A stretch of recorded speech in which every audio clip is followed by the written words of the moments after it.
اس کے پہلے نجم سیٹھی آئے، اس کے بعد یہ محسن رضا نقوی آئے ہیں، اور اب چونکہ آپ کو سمجھ نہیں آ رہی کہ آپ کے ہاتھوں سے کون فیصلے کروا رہا ہے اور کون آپ کے بازو مروڑ رہا ہے، یا آپ کو خود سیاست کی سمجھ نہیں ہے، اور آپ سمجھتے ہیں کہ اگر میں کوئی آدمی پانی میں کوئی گن ڈال دیتا تو ہم سمجھتے ہیں کہ ہم بہت اچھا فیصلہ کر لیا، بہت اچھی سیاست کر لی۔ جب اس طرح کا کوئی نیگیٹو کام ہوتا ہے پی ٹی آئی کی طرف سے، تو پی ٹی آئی کے کارکن جو ہیں وہ شام سے پہلے ایسا طوفان اٹھاتے ہیں کہ دیکھو جی خان کو سیاست نہیں آتی۔ لوگ کہتے ہیں خان کو سیاست نہیں آتی، خان کو سیاست واقعی نہیں آتی، یہ آپ نوٹ فرما لیں۔ جتنے ان کے پی ٹی آئی کے پیروکار ہیں یہ بات نوٹ فرما لیں کہ ان کو واقعی سیاست نہیں آتی۔ آپ نے دیکھا ہوگا ایک ڈانس ہے، اس کو کہتے ہیں مون واک، یہ مائیکل جیکسن نے متعارف کرایا تھا۔ وہ اس میں ڈانسر ایسا ہوتا ہے کہ وہ قدم آگے اٹھاتا ہے، دیکھنے والا نظر آتا ہے کہ وہ بھاگ رہا ہے، لیکن وہ مون واکر جو ہوتا ہے وہ اپنی جگہ پہ کھڑا رہتا ہے۔ تو پی ٹی آئی کے جو سربراہ ہیں عمران خان، وہ دراصل سیاست کے مون واکر ہیں۔ نظر تو آتے ہیں کہ آگے بھاگ رہے ہیں، لیکن وہ وہیں کھڑے ہیں، بلکہ پیچھے کی طرف آ رہے ہیں۔ اب یہ نگران سیٹ اپ آنا ہے، کے پی کے میں آیا ہے، آپ نے وہاں تو کوئی اعتراض نہیں اٹھایا، آپ کر رہے تھے کام۔ یہ اعتراض کیوں آیا ہے؟ یہ پارلیمانی کمیٹی آنی تھی، وہ آئی، 3 نام آنے تھے وہ آئے، غور ہوا، اتفاق نہیں ہوا۔ اس کے بعد آٹومیٹک یہ آنا تھا آئین کی روح سے الیکشن کمیشن کے پاس، اس نے فیصلہ کرنا تھا۔ اگر وہ فیصلہ نہ کر پاتا تو آپ سپریم کورٹ چلے جاتے ہیں۔ اب چونکہ الیکشن کمیشن نے فیصلہ کر دیا ہے، آپ آئین پڑھیں نا، جو کچھ آئین نے آپ نے خود مانا ہوا ہے یہ اسی کے مطابق ہوا ہے۔ اگر آپ کو یہ پہلے نام پسند نہیں تھا تو آپ پارلیمانی کمیٹی میں اعتراض کرتے، وہاں بحث ہوتی، وہاں پر آپ اپنا نقطہ نظر پیش کرتے، کوئی تحریری اس کے اوپر اعتراض دیتے، تو تب جا کے الیکشن کمیشن بھی آپ کے اعتراض کو مانتا یا کنسیڈر کرتا۔ آپ نے تو وہاں پر ایسے روٹھے ہوئے ایک ساس کی طرح آپ نے منہ نہیں لگایا کسی کو، اور اب آپ کہہ رہے ہیں کہ ہم نہیں مانیں گے۔ آئین جس طرح کہتا ہے اسی طرح ہونا ہے، اور جس طرح آپ کہتے ہیں اس طرح نہیں ہونا۔ اب جو کچھ ہوا ہے، اب دیکھیں نا جتنے نام آئے تھے اس میں نوید اکرم چیمہ تھے، تو پرویز الہی تو ان کو خود فون کر رہے ہیں کہ جی آپ آؤ۔ اس طرح حکومت کی طرف سے کچھ نام آئے ہیں جن میں ایک نام یہ محسن نقوی کا ہے، احد چیمہ۔ جی بالکل، ہاں جی، چلیں ٹھیک ہے۔ اب محسن نقوی کے نام پر کا جو میرٹ ہے، میں اس پہ تھوڑا سا بات کرنا چاہوں گا آپ سے۔ جی دیکھیں، محسن رضا نقوی ایک محنتی شخص ہیں، اور پی ٹی آئی نے جو ان کے ایک خاص سیکٹ کو سامنے رکھ کر شام رات تک وہ اس پر اپنی طوفان بدتمیزی جو ہے وہ اس پہ برپا کرتے رہے ہیں۔ اس سے پہلے آپ نے حسن عسیری صاحب کا نام دیا ہوا ہے، وہ نگران وزیر اعلیٰ رہ چکے ہیں، یعنی جو آپ نام دیں وہ بالکل بہت اچھا ہے، اور جو آپ کا نام نہ مانا جائے تو آپ اس کے اوپر ایسا گند اچھالتے ہو کہ بس خدا کی پناہ ہے۔ آپ کو اپنے رویے پر بہت زیادہ نظر ثانی کرنے کی ضرورت ہے۔ یہ آپ اس طرح نیکسٹ جو ہے آپ دیکھیں کہ یہ محسن رضا نقوی ٹھیک ہے نگران وزیر اعلیٰ کے طور پر کام کریں گے، لیکن میں تو مجھے آپ اگر اجازت دیں تو میں کہنا چاہتا ہوں کہ پوری قوم جو ہے وہ اس وقت مبارکباد کی مستحق ہے کہ پاکستان میں عمران پروجیکٹ جو ہے وہ بالکل ختم ہو گیا۔ اس کی آخری جو رکاوٹیں تھیں 2 اسمبلیوں کے حوالے سے وہ بھی گئی ہیں، اور اب وہاں نگران سیٹ اپ ہے۔ اب قوم کو فیصلہ کرنا ہوگا کہ اس نے کیا کرنا ہے اور کیا نہیں کرنا، ملک میں کیسی حکومت چاہیے ان کو، کیسی جمہوریت چاہیے ان کو، کیسے ان کا نظام حکومت چاہیے ان کو، یہ اب عوام نے فیصلہ کرنا ہے۔ اب عوام کو فیصلہ کرنے دیں، اب اس میں رکاوٹ ڈالنے کی نہ آپ کے پاس کوئی گنجائش ہے، نہ آپ کے پاس کوئی وہ تو خود کو یہ کہہ رہے ہیں نا کہ یہ عوام نے فیصلہ جو ہے یہ ایکسیپٹ نہیں کیا آپ کا، یہ جو الیکشن کمیشن کی طرف سے تعیناتی آ گئی ہے، عوام یہ چاہتی ہے کہ بند کمروں میں جو ہے یہ فیصلے نہ ہو، عوام کو یہ فیصلہ کرنے دے۔ اور ہم پہلے دن سے ہی کہہ رہے ہیں کہ یہ جو 2 نام نون لیگ کی طرف سے یا اپوزیشن کی جانب سے جو دیے گئے ہیں وہ متنازع ہیں، یہ نہیں ہونے چاہیے۔ یہ سب کو پتہ ہے کہ یہ دونوں جو شخصیات بقول پاکستان تحریک انصاف کے یہ فرنٹ مین ہیں، اور محسن نقوی صاحب کا تو نام اس ضمن میں بھی لیا جا رہا ہے کہ وہ پاکستان پیپلز پارٹی کے بھی بڑے قریب سمجھے جاتے ہیں۔ دیکھیں، اب اعتراض برائے اعتراض کرنا تو اور چیز ہے۔ ہوں اگر ہم یہ جو حکومت جو تھی پنجاب حکومت، جو اس نے نام دیے تھے، تو کیا وہ نام کون سے تھے؟ آپ تو خود فون کر رہے ہیں ان کو ہوں کہ جی آئیں بھائی جان، آ کے نگران وزیر اعلیٰ بنے۔ آپ تو یہ کہہ رہے ہیں، تو وہ کس کے؟ وہ میرے آدمی تھے یا آپ کے آدمی تھے یا پیپلز پارٹی کے آدمی تھے؟ کس کے؟ وہ انہی کے آدمی تھے نا۔ بھائی جب آئین نے یہ کہا ہے کہ حکومت اور اپوزیشن اپنے اپنے نام دے گی، وہ جا کے پارلیمانی کمیٹی میں زیر غور آئیں گے، وہاں فیصلہ ہو گیا ٹھیک ہے، نہ فیصلہ ہوا تو الیکشن کمیشن کے پاس معاملہ جائے گا۔ یہ آپ نے خود طے کیا ہوا ہے، آئین کی یہ شق آپ نے خود طے کی ہوئی ہے، آپ نے اس پہ اتفاق کیا ہوا ہے۔ جس چیز پہ آپ نے اتفاق کیا ہوتا ہے جو آپ کی مرضی کے مطابق ہو جائے، آپ کہتے ہیں ویل اینڈ گڈ۔ وہ آپ کی مرضی کے مطابق نہ ہو تو آپ کہتے ہیں یہ بالکل غیر جمہوری ہے۔ اور آپ نے یہ کہا کہ جی انہوں نے کہا کہ جی یہ عوام نے نہیں مانا۔ بھئی عوام نے تو آپ کا دھرنا نہیں مانا تھا۔ عام آدمی نے تو آپ کا 3 سال کا جو 3.5 سال کا دور ہے، ہمیں پتہ ہے، میں بطور ایک عام شہری میں جانتا ہوں کہ آپ کیسے وزیر اعظم بنے ہیں۔ ہمیں نہیں پتہ، یا عام آدمی کو نہیں پتہ آپ کیسے بنے ہیں وزیر اعظم، سب کو پتہ ہے۔ لہٰذا آپ آئین کے اندر رہیں، قانون کے اندر رہیں، اور جو رویے ہیں اس کو درست کریں۔ یہ رویے درست ہوں گے تو ملک آگے چلے گا۔ ملک آگے چلے گا اسی صورت میں کہ جب پاکستان کی جو قومی لیڈرشپ ہے، جس کو اللہ تعالیٰ نے یہ موقع دیا ہوا ہے کہ وہ اس ملک کے وزارت عظمیٰ کے عہدے پر رہے ہیں، انہیں اپنے آپ کو پہچاننا چاہیے، اپنی ذمہ داریوں کو پہچاننا چاہیے کہ ان کی بطور شہری کیا ذمہ داری ہے۔ مگر میاں صاحب یہ ذمہ داریاں لیتے ہوئے نہ ہی ان چیزوں کو سمجھتے ہوئے کوئی صورتحال ہمیں جو ہے وہ نظر آ رہی ہے۔ اگر اب جس طرح سے یہ ایک ہو گیا dead lock P T I کی جانب سے، انہوں نے کہا کہ ہم اس فیصلے کو مسترد کرتے ہیں، بہرحال ان کا حق ہے، عدالتوں میں اگر جاتے ہیں ہم دیکھنا یہ ہے کہ عدالتیں اس ضمن میں کیا کارروائی جو ہے وہ کر سکتے ہیں۔ مگر اگر بالفرض اگر یہ مان لیا جائے اور پنجاب کے اندر جو امیدیں پاکستان تحریک انصاف نے لگا کے رکھی ہوئی ہیں، چونکہ وہ سمجھتے ہیں کہ اس وقت پاکستان تحریک انصاف کا جو ٹکٹ ہے وہ بک رہا ہے، وہ کام بھی کر رہا ہے اور خان صاحب کی مقبولیت بھی ہے، تو اگر کوئی اعداد و شمار ان کی امیدوں کے مطابق اگر پورا نہیں اترتے تو انہوں نے ابھی سے ہی تو بیانیہ بنانا شروع کر دیا ہے، یعنی آنے والے دنوں کے اندر بھی مسلسل ہم یہی دیکھیں گے معاملہ کہ سیاسی طور پر عدم استحکام ہی ہوگا۔ دیکھیں، 2 جملے آپ نے ابھی بولے ہیں کہ جی وہ کہہ رہے ہیں جی ہمارا ٹکٹ بک رہا ہے، ہمارا بیانیہ بک رہا ہے، تو ایک محسن نقوی کے آگے وہ بالکل ڈھیر ہو گئے ہیں۔ کدھر گیا آپ کا بیانیہ؟ کدھر گیا آپ کا ٹکٹ؟ ایک محسن نقوی آپ کو سامنے آ گیا، آپ لیٹ گئے۔ آپ اپنے بیانیے پہ کھڑے ہوں نا، اپنے رویے پہ کھڑے ہوں نا، اپنے زوم پہ کھڑے ہوں کہ آپ کا ٹکٹ بک رہا ہے۔ جب ٹکٹ بک رہا ہے تو محسن نقوی کیا کرے گا نگران وزیر اعلیٰ بن کے؟ کیسے روک سکے گا وہ بیچارہ عام آدمی کو آپ کو ووٹ دینے سے؟ نہیں روک سکتا وہ۔ آپ کا نہ بیانیہ بک رہا ہے، نہ آپ کا ٹکٹ بک رہا ہے، آپ کا شو بالکل ختم ہو چکا ہے۔ عام آدمی اب فیصلہ کرے گا کہ اسے کس طرح کی جمہوریت صوبہ پنجاب میں چاہیے اور کس طرح کی جمہوریت پورے ملک میں چاہیے۔ یہ ابھی تھوڑا سا میدان لگنے دیں، آپ کو سمجھ آ جائے گی کہ عوام کا رخ کیا ہے، عوام کا رویہ کیا ہے۔ نو لیگ کی اس تمام صورتحال کے اوپر آپ سیاست کے اوپر کیسے دیکھتے ہیں؟ پارٹی کے اندر جو اختلافات پائے جاتے ہیں، سینئر جو ان کی قیادت ہے وہ اپنے تحفظات کا اظہار بھی کر رہی ہے۔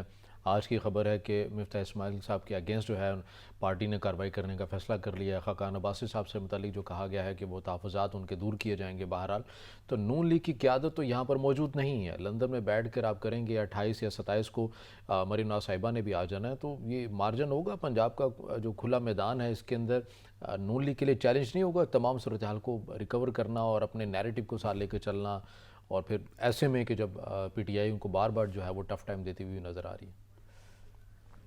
بالکل، یہ آپ نے بہت ہی انٹرسٹنگ سوال کیا۔ مریم نواز ٹھیک ہے یو کے گئی ہوئی ہیں، آ رہی ہیں 28 کو، تو وہ تو کہتی ہیں کہ میرا بہت اچھا استقبال ہوگا۔ میں کہتا ہوں کہ اس کا استقبال جو ہوگا وہ سب سے پہلے مہنگائی کرے گی۔ جو مہنگائی اس وقت ملک میں موجود ہے اور جس وجہ سے ایک عام آدمی پریشان حال ہے، وہ دیکھے گا کہ مریم نواز کی جو مرکز میں حکومت ہے اس نے عام آدمی کی فلاح و بہبود کے لیے اب تک کیا کیا ہے. جو کچھ کیا ہے وہ سامنے آ جائے گا، جس دن وہ ایئرپورٹ پہ اتریں گی وہ سامنے آ جائے گا. باقی رہ گئی بات مسلم لیگ این کی کہ وہ کیا کر رہی ہے کیا نہیں کر رہی. ہمیں تو بہت ساری توقعات تھیں. ہمیں تو پتہ چلا تھا کہ جی ان کے پاس بہت ٹیم ہے، ان کے پاس بڑی ماہرین ہیں، یہ بڑے تجربہ کار ہیں. ان کا نہ تجربہ ہمیں نظر آ رہا ہے، نہ ان کی ماہر ٹیم نظر آ رہی ہے، نہ ان کا ہمیں عزم نظر آ رہا ہے. یہ پاکستان میں ایک روایت رہی ہے کہ اگر ایک ہی حکومت ختم ہوتی ہے تو بی کہتا ہے کہ سارا خزانہ خالی کر گیا. سی کی آتی تو وہ کہتا ہے کہ بی جو تھا وہ سارا خزانہ خالی کر گیا. مطلب یہ 2-3 سال پہلے جو ہر حکومت ہوتی ہے وہ اسی چکروں میں رہتی ہے کہ عام آدمی کو وہ ایسے ہی بیوقوف بناتی چلی جائے. اور خزانہ خالی ہے، خزانہ خالی ہے تو پھر آپ کیوں آتے ہو؟ آپ جائیں نا اپنے گھر میں بیٹھو، اپنا خزانہ بھرو جا کے. ملک کا جو خزانہ وہ عام خود ہی بھر لیں گے اپنے جو بھی ان کا کوئی ہوگا. لیکن یہ ہمارے پھر وہی بات آ جاتی ہے، ہم ایسی بات کرتے رہتے ہیں کہ ہمارے رویے ایسے ہیں. ہم کہتے ہیں کہ جو کچھ مجھے مل رہا ہے بس مجھے ملتا چلا جائے، اور جو دوسرا بیٹھا ہوا ہے وہ کہتا ہے جی جو کچھ اس کو مل رہا ہے سارا کچھ اس کو مل جائے. بس یہ جھگڑا ہے. چاہے اس میں آپ عمران خان کہہ لیں، چاہے آپ نواز شریف کہہ لیں، چاہے آصف علی زرداری کہہ لیں، چاہے مولانا فضل الرحمان کہہ لیں، چاہے کسی کا بھی آپ نام لے لیں کہ جی ابھی آپ نے کہا کہ ان کے اندر اپنا کرائسس ہے، مسلم لیگ این کے اندر اپنا کرائسس. بالکل ان کے اندر اپنا کرائسس ہے. اس کی وجہ یہ ہے کہ نواز شریف کی اگر وہ صاحبزادی نہ ہوتی تو وہ کیا سینئر نائب صدر بنتی؟ کیا وہ چیف آرگنائزر بنتی؟ کبھی بھی نہ بنتی. وہ پیچھے صفوں میں کھڑی رہتی اور کھڑکیوں سے جھانکتی کہ میں نے بھی مسلم لیگ این کے اندر آنا ہے. چونکہ وہ ان کی صاحبزادی ہیں لہٰذا وہ اس لحاظ سے یہ بڑا فیکٹر ہے کہ شریف خاندان اپنے ہی لوگوں کے اندر جو ہے وہ عہدے بانٹتا بھی ہے اور انہی کو فرنٹ لائن کے اوپر لے کر بھی آتے ہیں، مگر سینئر قیادت ان کے علاوہ بھی موجود ہے. وہاں پر شریف خاندان کا دھیان یا شاید ترجیح کہہ لیں کہ وہ نہیں جاتی ہے. مزید بھی ناظرین بات کریں گے، ہم وقت بریک کا ہمارے ساتھ رہیے گا.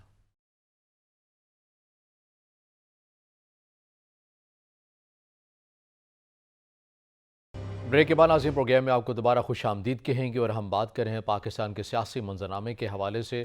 مگر اس تمام صورتحال کے اوپر جو چیلنج ہے وہ عوام کے لیے جو براہ راست ایک معاملہ بنا ہوا ہے جو کہ بڑا سنگین بھی ہے، وہ مہنگائی ہے. لوگ یہ چاہتے ہیں کہ انہیں ریلیف مل جائے. یہ نگراں سیٹ اپ کی اگر آپ ان سے جا کر بات کریں گے یا اگر آپ بات کریں گے الیکشن ہونے چاہیے یا نہیں ہونے چاہیے، معاملہ عدالتوں میں جانا چاہیے نہیں جانا چاہیے، سازش ہوئی ہے نہیں ہوئی ہے، یا جو بھی ریزن ہے، یا اتنی کیبنٹ کیوں ہے، یہ اس طرح کے سوالات جب یہ چیزیں آپ ان کے سامنے رکھیں گے نا تو وہ یہ کہیں گے کہ بھائی ہمارا جو معاملہ ہے وہ ایک روٹی کا معاملہ ہے. ہم یہ چاہتے ہیں کہ ہمیں روٹی ملے اور عزت کے ساتھ ملے. ہم یہ چاہتے ہیں کہ ہم یہاں پر ٹیکس پے کرتے ہیں تو ہمیں روزگار بھی ملنا چاہیے، ہمیں سہولیات بھی ملنے چاہیے. یہ جو جتنے بھی کرسی کے حصول کے لیے جو اصطلاحیں استعمال کی جاتی ہیں، جو پاور پولیٹکس کی جا رہی ہے، اس سے عوام کا کیا تعلق ہے؟ مگر عوام کا ہی نام لے لے کر بار بار اپنے اقتدار تک پہنچنے کی جو راہ ہے اس کو ہموار کیا جاتا ہے، مگر ہر بار ہی عوام کے ساتھ جو ہے وہ دھوکہ بھی ہو جاتا ہے. میاں صاحب یہ صورتحال ہے. نگراں سیٹ اپ کی بھی بات ہوگی، پنجاب کے اندر ہو یا کے پی کے اندر ہو. الیکشن ہر کوئی چاہتا ہے، ایک جماعت الیکشن چاہتی ہے، ایک یہ چاہتے ہیں کہ جو معاملہ ہے وہ پارلیمانی مدت مکمل کرے، اور خواہش کا اظہار یہ بھی کر دیا ہے کہ ایکسٹینڈ بھی اگر حکومت اگر ہم کرنا چاہیں تو ہمیں اتنی سہولت دی جائے کہ ہم جو ہے وہ اس کو کر سکیں. عوام کے معاملات تو وہیں کے وہیں ہیں. جنہیں حکومت چاہیے تھی مل گئی، اور جن کو ہٹانا تھا وہ ہٹ بھی گئے، اور پھر اس کے بعد بقول ان کے وہ مقبول بھی ہو گئے ہٹانے کے بعد. تو جو پاور پولیٹکس چل رہی ہے اس میں تو سبھی کا فائدہ ہے سوائے عوام کے. رضا بھائی یہ جو اب آپ نے ساز چھیڑا ہے نا معیشت کا،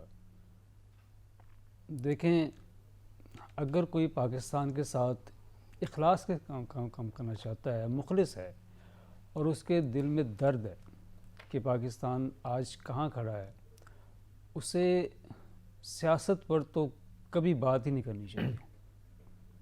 اسے صرف معیشت کی بات کرنی چاہیے. آپ یقین مانیے کہ لوگوں کے چہرے اترے ہوئے ہیں، اور پاکستان کی معیشت اس قدر دیگرگوں ہے کہ بس آپ یوں سمجھے کہ اعلان نہیں ہوا اور میں لفظ سوال بھی نہیں کرنا چاہتا کہ کس چیز کا اعلان ہونا ہے، لیکن ڈیفالٹ کا لفظ اس کے مقابلے میں بہت چھوٹا ہے جو صورتحال اس وقت معیشت کی ہے ملک میں. لیکن اس کے برعکس آپ دیکھیں کہ کسی کو اس بات کی فکر ہی نہیں ہے. مطلب میں ان لوگوں کی بات کر رہا ہوں جن کے ہاتھ میں فیصلہ ہے. میرے ہاتھ میں فیصلہ نہیں ہے، آپ کے ہاتھ میں فیصلہ نہیں ہے. 3 دن پہلے ایک رپورٹ ہوئی ہے کہ جی پاکستان میں کاریں آئی ہیں، جہاز آئے ہیں، لگژری چیزیں آئی ہیں. دنیا بھر کے بجٹ اٹھا کے دیکھ لیے جائیں، بجٹ میں جو حکومت آمدنی لیتی ہے وہ ڈائریکٹ لیتی ہے یا انڈائریکٹ لیتی ہے. تیسرا کوئی راستہ نہیں ہے کسی بھی حکومت کے پاس اپنی معیشت کو سنبھالنے کا. ڈائریکٹ ٹیکس تو آپ کی انکم پہ آ جاتا ہے، اور انڈائریکٹ آپ کو جو ٹیکس آپ دینا پڑتا ہے وہ آپ کا سیل ٹیکس ہے، چاہے وہ امپورٹ کی صورت میں ہو، ایکسپورٹ کی صورت میں ہو، یا جو چیزیں آپ لیتے ہیں مارکیٹ سے اس کی صورت میں ہو. یہ پھر جو ساری رقم ہے جو درجہ بدرجہ آتی ہے ہر صارف کے اوپر کہ جی اس نے ٹیکس دینا ہے، سیل ٹیکس، حکومت اس سے چلتی ہے.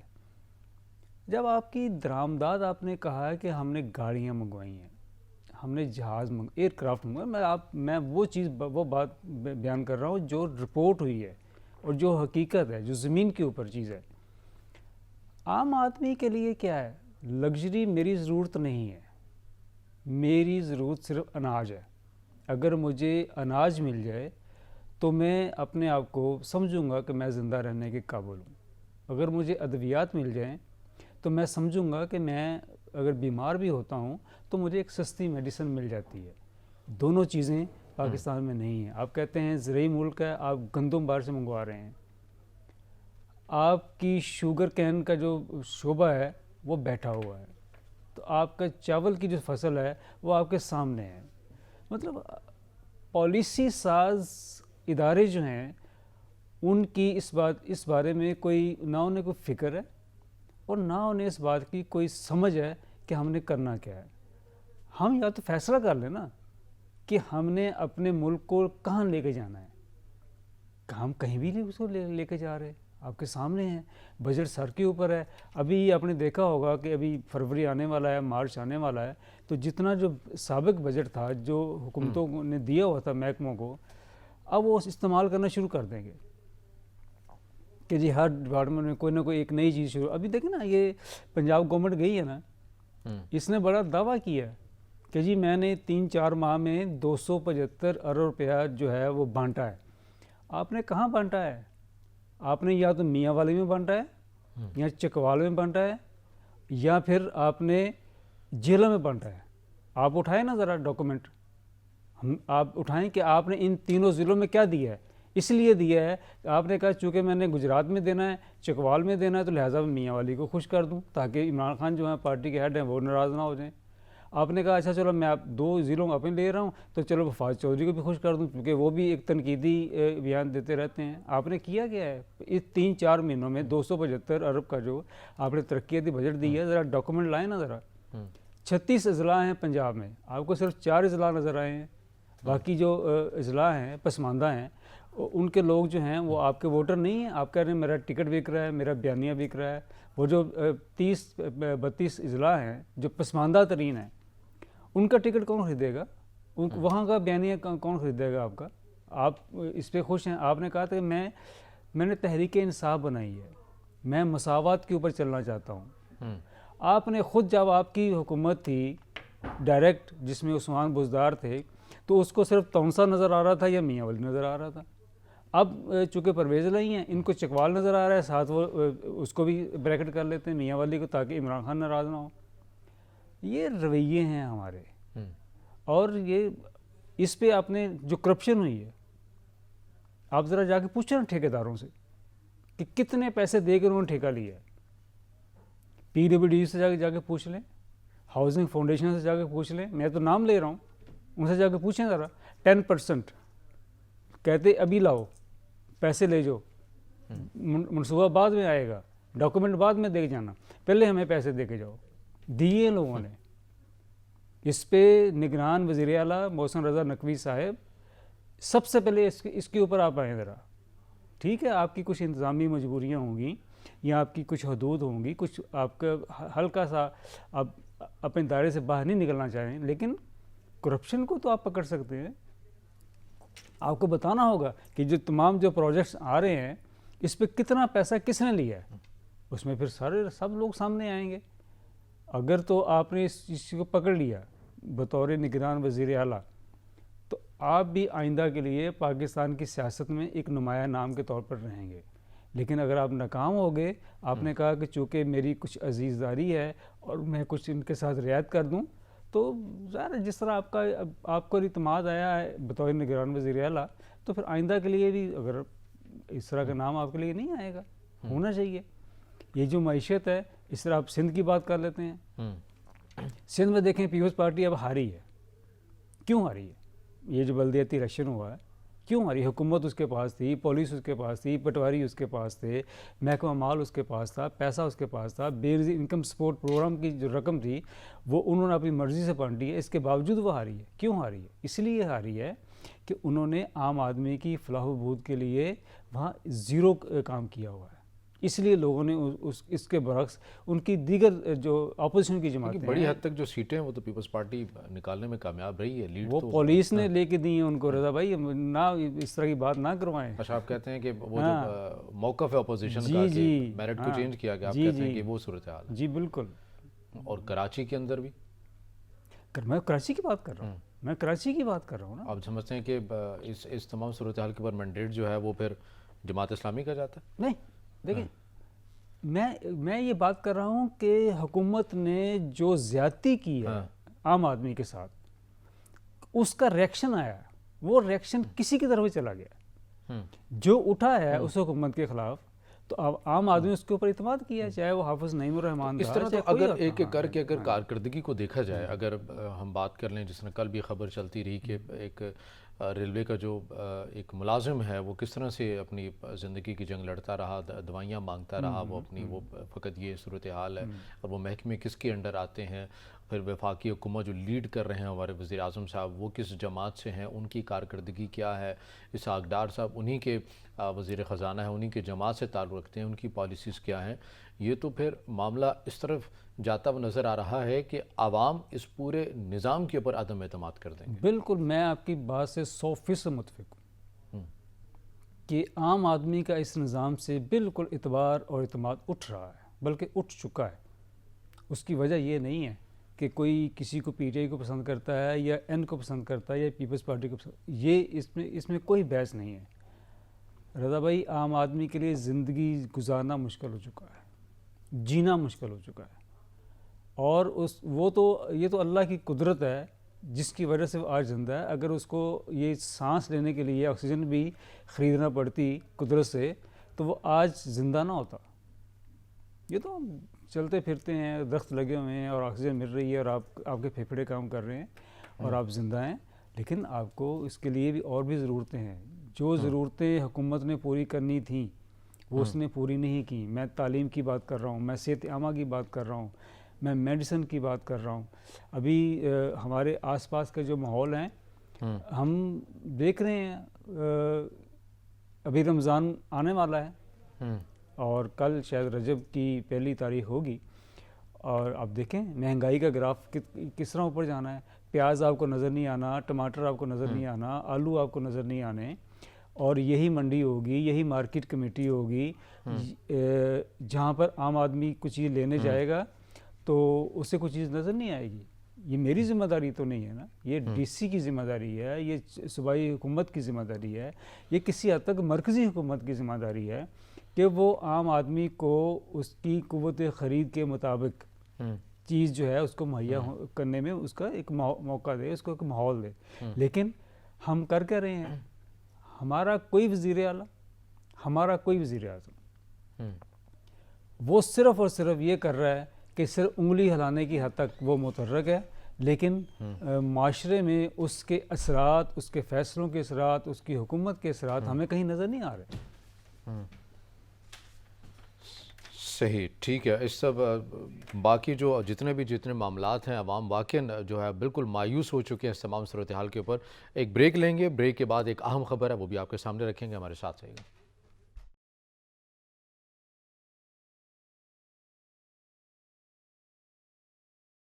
بریک کے بعد ناظرین دوبارہ پروگرام میں آپ کو خوش آمدید کہیں گے، اور پاکستان کے جو مسائل ہیں مسلسل یہ جو سلسلہ جو چلتا ہوا نظر آ رہا ہے، اس حوالے سے سب سے بڑا المیہ جس کے اوپر ہم بات کرتے بھی آئے ہیں میاں صاحب، وہ یہ کہ اعتراف کر لینا بڑا آسان ہوتا ہے۔ آپ یہ بتا دیں کہ ہماری جو پالیسی ہے وہ ایسی رہی ہے، اب اس کے اندر جو ہے ہم اصلاحات لے کر آئیں گے، مگر وہ پالیسی کیا ہے؟ وہ یہی ہے کہ کشکول لے کر آپ پہلے بھی جاتے رہے، اب بھی جاتے ہیں، اور کہتے ہیں کہ اب ہمیں دے دیں پیسے، اب ہم جو ہے وہ صحیح ڈگر پر چلیں گے، اپنی اصلاحات کریں گے۔ لیکن ہر 2-3 سال بعد یہی نعرہ بلند ہوتا ہے۔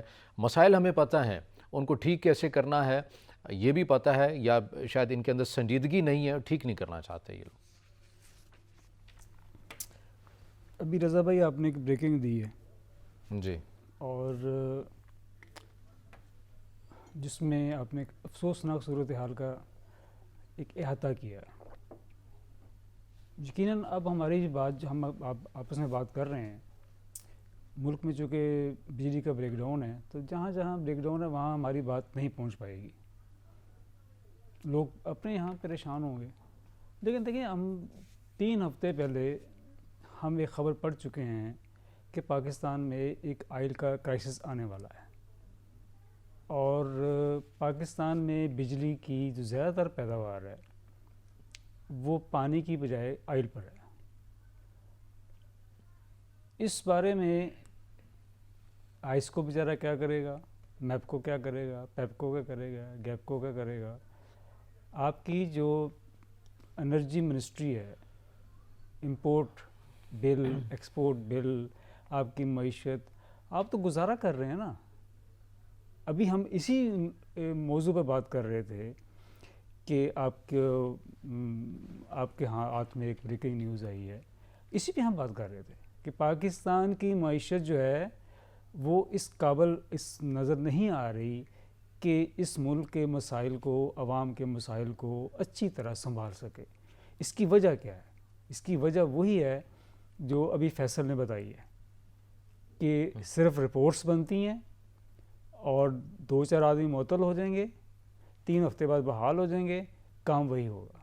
یہ واقعی یہ بات درست ہے۔ اس سے پہلے یہ بریک ڈاؤن جو ہے، میں ابھی تو فیصل نے کہا نا کہ 2 سال پہلے آیا تھا، 2002 میں پورے ملک میں بجلی بند ہو گئی تھی، حتیٰ کہ پارلیمنٹ ہاؤس میں بند ہو گئی تھی، اور ایوان صدر میں بند ہو گئی تھی۔ اس وقت قومی اسمبلی کا اجلاس چل رہا تھا جس وقت یہ بریک ڈاؤن آیا، اور کیا ہوا؟ صرف چیف انجینئر معطل ہوئے، اور 6 ماہ بعد بحال ہوئے، 1 مہینے بعد وہ ریٹائر ہو گئے، اور سارے بینیفٹ لے کر ریٹائر ہوئے۔ کسی نے نہیں پوچھا ان سے کہ پورے ملک میں جو بجلی کا بریک ڈاؤن تھا، آپ سوئے ہوئے تھے، آپ جاگ رہے تھے، آپ ہنس رہے تھے، آپ رو رہے تھے، پہلے معطل ہوئے ہیں، ریٹائرمنٹ سے پہلے ان کو پورا بینیفٹ دے کر بحال کر دیا گیا، پھر ریٹائر ہو گئے۔ ممکن ہے آج وہ ہمارا پروگرام دیکھ رہے ہوں، نہ دیکھ رہے ہوں، لیکن کسی کو اس بات، اگر آپ مجھے پاکستان میڈیا کا ایتھکس مجھے اس بات کی اجازت دے تو میں ایک لفظ استعمال کرنا چاہتا ہوں کہ شرم کسی کو نہیں آتی کہ کسی نے اس ملک کے ساتھ کتنا کھلواڑ کیا ہوا ہے۔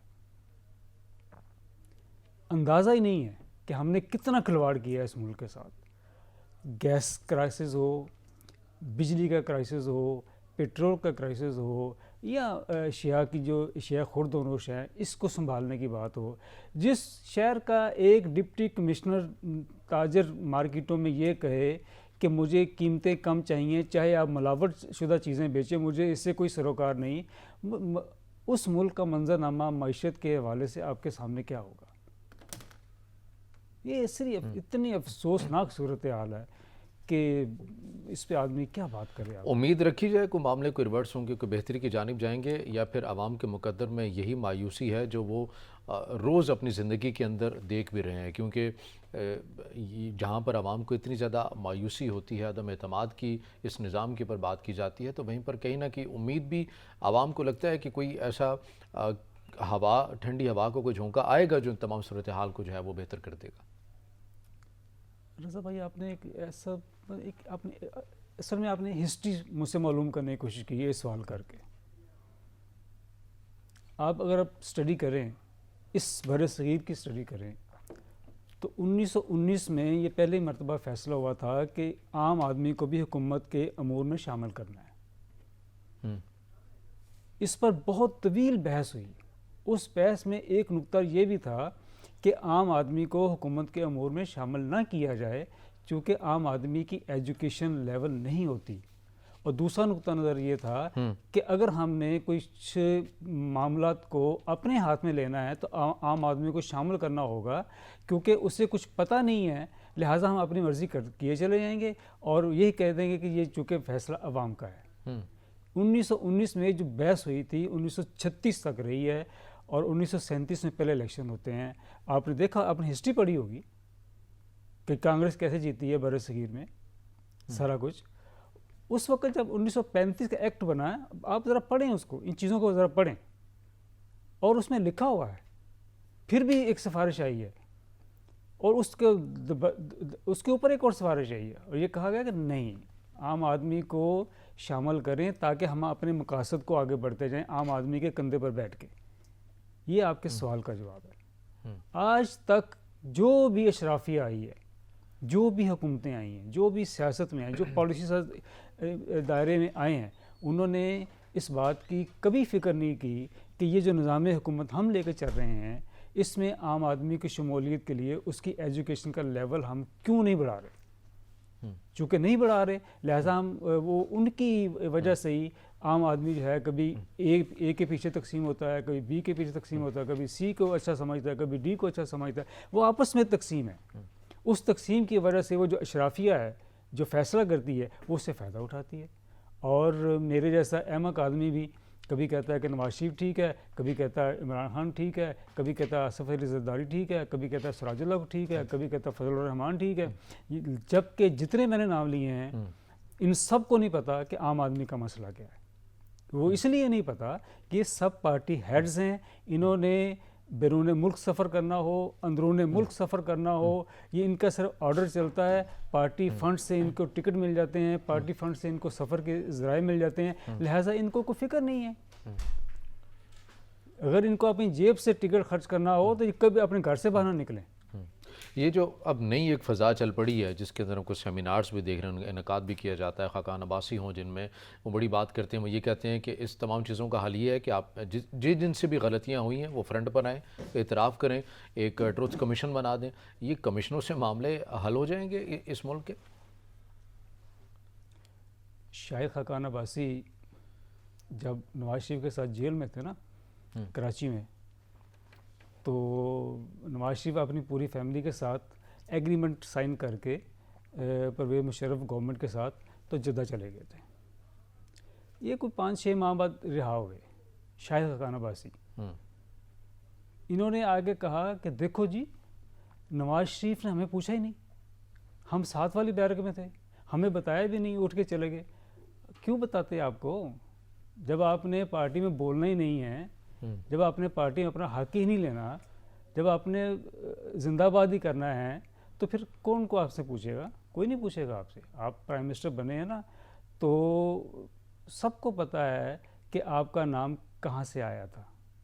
اس لیے جس طرح آج کل آپ تصور نو پاکستان کے سیمینار میں جا رہے ہیں، یہ ایک نیا سراب ہے. عوام کو ایک نیا سراب کی طرف دھکیلا جا رہا ہے، ہانکا جا رہا ہے. میں نے آپ سے پہلے گزارش کی ہے کہ عام آدمی کو تقسیم کر کے اس کے ووٹ کے ذریعے اشرافیہ کی حکومت بنانے کا جو سلسلہ ہے وہ آج سے نہیں، آج سے 150 سال پرانا ہے. میں نے ابھی آپ کے سامنے ایک ہسٹری رکھی ہے. کس حکومت نے 47 کے بعد پاکستان کی کس حکومت نے یہ فیصلہ کیا ہے کہ چونکہ عام آدمی کا حکومت کے اندر عمل دخل ہے، لہٰذا اس کو ایجوکیٹ کیا جائے تاکہ وہ ایک بہتر نمائندہ پاکستان کی اسمبلی میں بھیج سکے؟ کسی حکومت نے نہیں کیا، چاہے 3.5 سال کی پی ٹی آئی کی حکومت تھی، چاہے اس سے پہلے نواز شریف کی حکومت تھی، اس سے پہلے بینظیر کی حکومت تھی، پرویز مشرف کی حکومت تھی، یا ذوالفقار بھٹو کی حکومت تھی، یا محمد خان جنیجو کی حکومت تھی. کسی حکومت کا کوئی ریکارڈ اٹھا کے دیکھ لیں. ہم نے تو ایجوکیشن کے اوپر ٹوٹل جو جی ڈی پی ہے آج جا کے پہنچے ہیں کہ ہم نے 4% اس کے اوپر خرچ کرنا ہے. اس سے پہلے تو ہم کو خرچ ہی کو نہیں کرتے تھے. اور ابھی کل کی بات ہے، پی ٹی آئی حکومت جو تھی وہ دعویٰ کر رہی تھی کہ جی ہم نے کے پی کے اندر سرکاری اسکولوں کو بڑا ہم نے پروموٹ کر دیا ہے، پرائیویٹ اسکول جو ہیں وہاں سے بچے اٹھ کے سرکاری اسکولوں میں آ رہے ہیں. 3.5 سال 4 سال ہو گئے ہیں. تو میرا تو خیال تھا کہ کے پی کے اندر سارے پرائیویٹ اسکول بند ہو جانے چاہیے تھے، کیونکہ سارے بچے تو اٹھ کے آ رہے سرکاری اسکولوں میں آ رہے جیسا ان کا دعویٰ ہے. لیکن آج ہم دیکھتے ہیں وہاں تو پہلے سے زیادہ پرائیویٹ اسکول ہیں، اور جو پہلے سے زیادہ سرکاری اسکول تھے، یونیورسٹیاں تھیں اور سرکاری تعلیمی ادارے تھے، وہاں وی سی کس طرح لگتے رہے ہیں، وی سی کیسے اترتے رہے ہیں، کیسے ان کے امین گنڈا پور جو تھے ان کو محاصرہ کرتے رہے ہیں، سارا پتہ ہے. اس میڈیا کے ذریعے عام آدمی کو پتہ ہے. لیکن اس کے باوجود بھی وہی میں بات کرنا چاہتا ہوں کہ عام آدمی کو چونکہ ایجوکیٹ نہیں کیا گیا، لہذا اس کے باوجود وہ کرتا رہے گا کہ ایک زندہ باد ہے دوسرا مردہ باد ہے. ٹھیک ہے، ہمارے ساتھ موجود ہے سینئر صحافی تجزیہ کار میاں منیر احمد صاحب. آپ کے وقت کا بہت شکریہ. ناظرین کے پروگرام سے اتنا ہی، اجازت دیجیے، اللہ حافظ.